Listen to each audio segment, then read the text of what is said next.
It is March 30th, 2025. This is my first quilting project, and there are some trace lines, which are the little blue marker looking spots. Oh, now it won't focus because of my finger, but along some of the lines I had a little trace guide.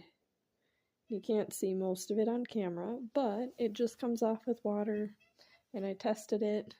Oh, got a cat. Interruption. Hi, kitty. Yeah. Anyways, I finished all of the binding, which is the outer edge. It's not consistent all the way around. I got some chunky binding, practiced that, and then I've also got some invisible binding. No, it's not completely invisible, but you can barely see it, so figured I'd try both since this is my first project and it's kind of just a practice run. Alright, I do have all of the blue marks off. I don't even remember where they were, somewhere around here. But I was just looking at the binding, and I do kind of like this chunky section. I think if I do use this again, I'll do a really high contrast thread, so that way it pops more, and then it's worth having it, because it's not a nice texture or anything, so it's got to be pretty to be worth it.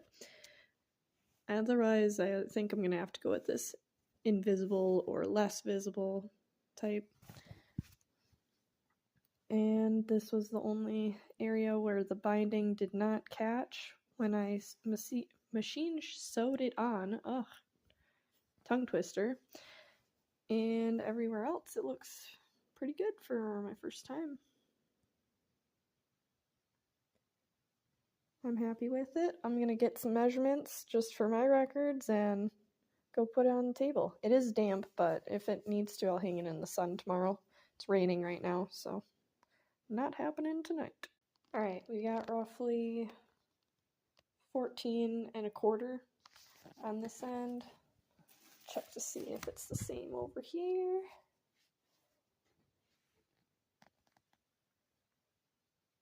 More like 13 3/4. Okay, I'll check the length probably with a tape measure because it's longer than my cutting board here. Okay, couldn't measure and film, but it's 35 3/4 on this side going down, and then 36 going that way. Yes, I'm wearing pink pants. Alright, have a great day.